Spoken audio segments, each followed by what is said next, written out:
If you observe carefully the precious metals markets over the past 18 months, you'll see something that almost no one is discussing with the necessary seriousness. Silver didn't surge 148% because investors suddenly discovered a new industrial use case. It's signaling a fundamental breakdown in confidence that historically only appears when something deep is fracturing in the monetary system itself.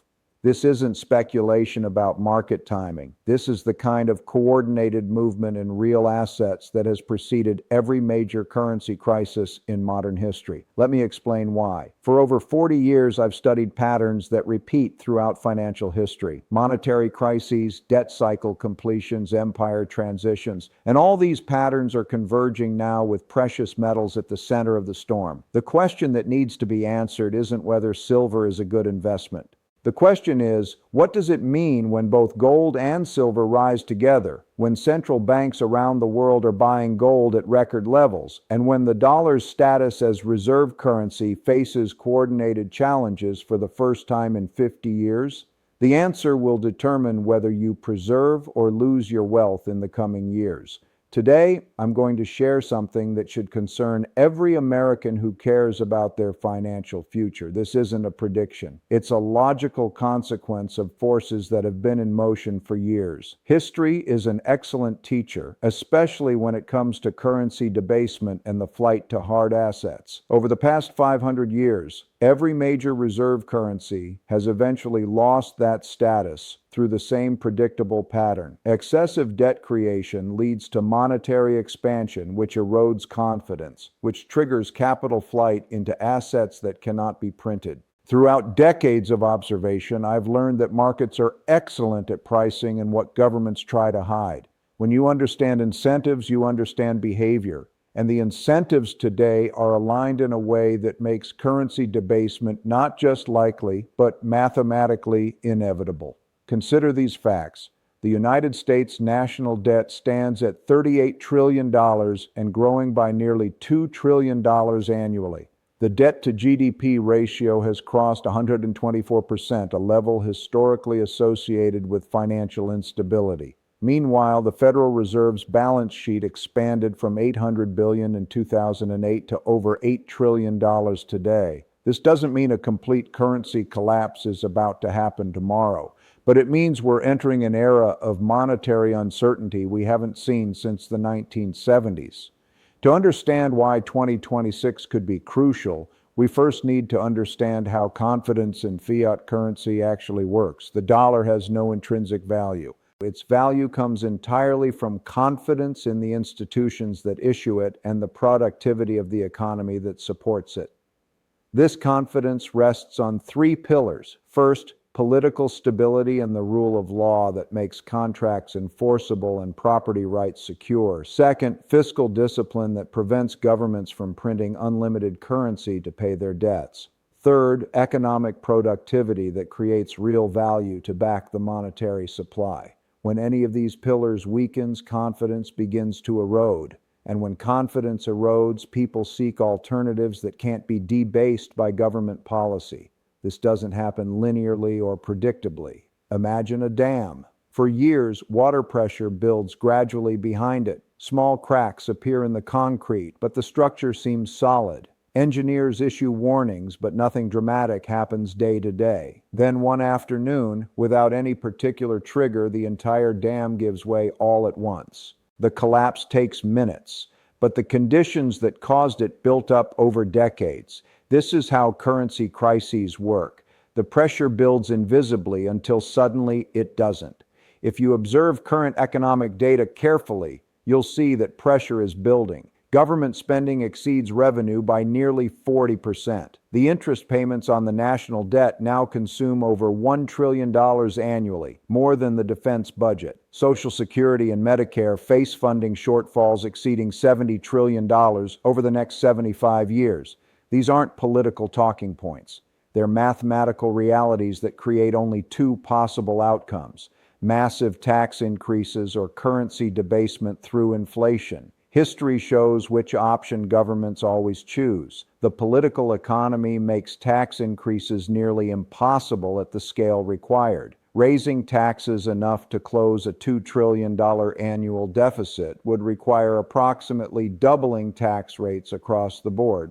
No politician survives proposing that. Cutting spending faces the same obstacle. Social Security, Medicare, defense, and interest payments consume the vast majority of the budget. Everything else, education, infrastructure, scientific research, represents a small fraction. You can't balance the budget by cutting discretionary spending.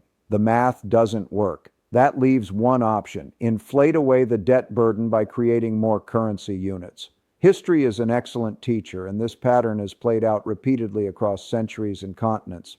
In 1971, President Nixon closed the gold window because foreign governments were demanding gold in exchange for dollars faster than the United States could deliver. The Treasury held 8,100 tons of gold, but claims against that gold exceeded 14,000 tons. Nixon had no choice. He severed the dollar's link to gold, and within a decade, gold rose from $35 per ounce to $850. Silver went from $1.50 to nearly $50. Americans who held cash saw their purchasing power collapse. Those who held real assets preserved their wealth. The 1970s stagflation period destroyed an entire generation's retirement plans. Inflation exceeded 13% annually, while economic growth stagnated. Bond investors lost 50% of their real wealth as interest rates rose to combat inflation. Stock markets went nowhere for a decade when adjusted for inflation. Meanwhile, precious metals, real estate, and commodities provided the only reliable protection against currency debasement. The pattern was clear. When governments choose inflation over fiscal discipline, real assets outperform financial assets. In 2008, we saw a different kind of crisis, but the government response followed the same playbook. Rather than allow debt to be destroyed through bankruptcy, central banks expanded their balance sheets by trillions. They created money to buy government bonds, mortgage securities, and corporate debt. This worked in the short term to prevent a deflationary collapse. But it set the stage for the inflationary pressures we're seeing accelerate now. Every crisis response involves more debt and more money creation. Each cycle requires larger interventions to achieve the same stabilizing effect. Between 2008 and 2020, the Federal Reserve's response to each economic wobble became increasingly aggressive. A stock market correction of 10% would trigger immediate intervention. The implicit message to markets became clear. We will not allow significant asset price declines. This created moral hazard on an unprecedented scale. Investors stopped pricing risk appropriately because they assumed the Fed would always intervene. Then came 2020 and COVID-19, which required the largest monetary intervention in history. The Fed's balance sheet doubled in months. Congress authorized trillions in direct payments and business support. The monetary expansion made previous interventions look restrained by comparison. To understand what's happening with silver and gold in 2026, you need to understand three fundamental principles. First, the Cantillon effect. When new money enters the economy, it doesn't distribute evenly. Those closest to the money creation process benefit first. They can buy assets at yesterday's prices with today's new money. By the time that money reaches ordinary savers, prices have already adjusted upward. This creates wealth inequality and erodes trust in the monetary system. The wealthy own assets that rise with inflation. The middle class holds savings that lose purchasing power. Second, the confidence paradox. A currency maintains value only as long as people believe others will accept it. This creates a self-reinforcing cycle in both directions. When confidence is high, people hold currency even as purchasing power slowly erodes. When confidence breaks, the decline accelerates as everyone rushes to exit simultaneously. There's no middle ground. Currency confidence is a binary state that appears stable until the moment it isn't. This is why currency crises always surprise conventional observers. The collapse happens faster than the buildup. Third, the historical principle of real money. Throughout 5,000 years of human civilization, only two substances have consistently served as money across all cultures: gold and silver. Not because of tradition or superstition, but because they possess unique properties. They're scarce, but not too rare. durable across centuries, divisible into smaller units, fungible so any ounce equals any other, and most importantly, impossible for governments to create at will. When confidence in government-issued currency fails, societies revert to these time-tested forms of money. This isn't a prediction. It's a historical pattern that is repeated across every major civilization collapse. Let me tell you a story that illustrates these principles in practice. In 1976, two families lived next door to each other in suburban Chicago. Both families worked similar jobs and earned similar incomes of about $45,000 per year. Both had saved approximately $80,000 for retirement. The Smith family kept their money in a savings account at the local bank, earning 5% interest. It felt safe and accessible. The Johnson family, after reading about monetary history, put 40% of their savings into gold and silver coins, 30% into real estate investment trusts, and kept only 30% in cash and bonds. By 1986, 10 years later, the outcomes diverged dramatically. The Smith family's $80,000 in savings had grown to $130,000 with compound interest, but inflation over that decade averaged 5% annually. What cost $100 in 1976 now costs $206. Their real purchasing power had actually declined. Their $130,000 in 1986 bought less than their original $80,000 would have bought a decade earlier. They had saved diligently, avoided risk, and lost wealth. The Johnson family experienced volatility, but different results. Their gold position rose from $28,000 to $112,000 as gold increased from $125 per ounce to over $500. Their silver allocation went from $16,000 to $58,000. Their real estate investments doubled.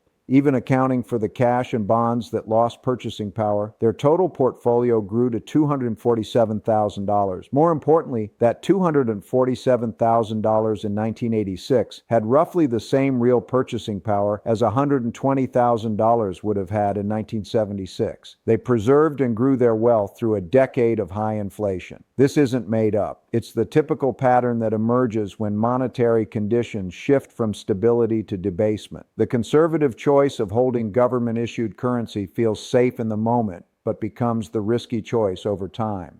The seemingly risky choice of holding real assets that can't be printed becomes the conservative choice that preserves purchasing power. This pattern has repeated in every inflationary period throughout modern history. The names and dates change. The fundamental dynamic remains constant. Now let's translate this to what really matters, how this affects you personally. If you're between 55 and 70 years old with approximately $500,000 in retirement savings, primarily held in a typical allocation of 60% stocks and 40% bonds, you face a specific set of risks that most financial advisors aren't discussing honestly. Here's a plausible scenario based on historical patterns and current conditions. If inflation accelerates to 8-10% annually over the next 3 years, while the Federal Reserve struggles to raise interest rates without crashing the economy, your bond allocation will lose significant value. A 40% bond allocation worth $200,000 today could decline to $140,000 in market value as interest rates rise. Your stock allocation might nominally hold steady at $300,000, but if corporate earnings are squeezed by higher costs and weakening consumer demand, real returns after inflation could be negative. More importantly, consider what this means for your actual spending power. If you plan to withdraw $30,000 annually in retirement to supplement Social Security, that withdrawal amount needs to increase just to maintain the same purchasing power. At 8% inflation, your $30,000 annual need becomes $35,000 next year, $38,000 the following year. Within 5 years, you need to withdraw $44,000 just to buy what $30,000 buys today. Your portfolio must generate higher nominal returns just to stand still in real terms. The mathematics are unforgiving. If your $500,000 portfolio generates a 6% nominal return, but inflation runs at 8%, you're losing 2% of purchasing power annually while also making withdrawals. The portfolio depletes faster than planned. What you thought would last 30 years might last 20. This isn't theoretical. This is what happened to retirees who entered retirement in the early 1970s with conventional portfolios. Many outlived their savings or had to drastically reduce their standard of living. Based on these principles, here are practical guidelines. Nothing in this constitutes specific financial advice for your individual situation. Each person has different circumstances, risk tolerance, and time horizons. Consult qualified financial professionals who understand your complete financial picture. But based on historical patterns and current conditions, here's a framework worth considering. For a conservative allocation designed to preserve purchasing power through inflationary periods, consider this structure: 25% in physical precious metals, split between gold and silver. This provides direct protection against currency debasement. 20% in real estate or real estate investment trusts that generate income and typically appreciate with inflation.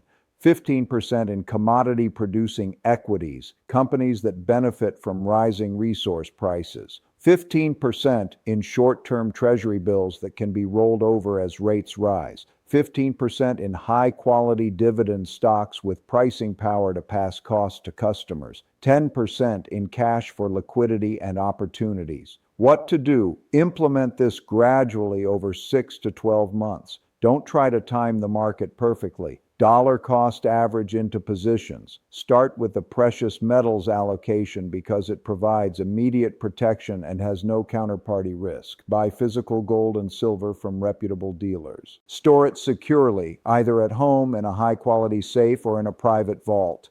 Avoid paper gold and silver ETFs that may not be fully backed by physical metal.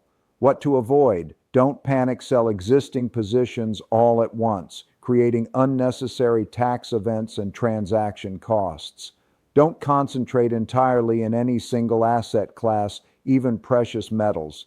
Don't use leverage or margin to amplify returns, as volatility can wipe out leveraged positions quickly. Don't follow the crowd into whatever asset is currently popular without understanding the underlying fundamentals. Prepare yourself psychologically for volatility. Precious metals don't move smoothly upward. There will be periods of sharp declines that test your conviction. Silver especially can drop 30-40% in short periods before resuming longer-term trends. This volatility is the price you pay for protection against currency debasement. If you understand why you hold these assets and you're positioned for a multi-year time frame, short-term volatility becomes tolerable. Common pitfalls to avoid: starting with too large a position and panicking during the first pullback, trying to trade precious metals actively rather than holding for protection, assuming that because metals have already risen significantly, they can't rise further. In inflationary environments, assets that preserve purchasing power can rise much further than seems rational, failing to rebalance periodically as certain positions grow disproportionately large. Another critical mistake is confusing price with value. If gold rises 50% in dollar terms, but the dollar has lost 40% of its purchasing power, gold hasn't become expensive. It's simply maintaining its real value while the measurement unit degrades. This is why you can't evaluate precious metals using traditional valuation metrics like price-to-earnings ratios. They're not productive assets that generate cash flow. They're monetary assets that preserve purchasing power. Judge them by what they can buy, not by their nominal price in depreciating currency. The final pitfall is waiting for confirmation from mainstream sources before acting. By the time financial media widely recommends precious metals, central banks admit inflation is out of control, and your neighbors are discussing gold, the easy positioning is over. The protective allocation should be established before it's obvious to everyone. That's the nature of risk management. You pay the insurance premium before the house catches fire, not after. The choice is yours. But remember what's happening beneath the surface of market headlines. Central banks around the world are buying gold at the fastest pace in decades.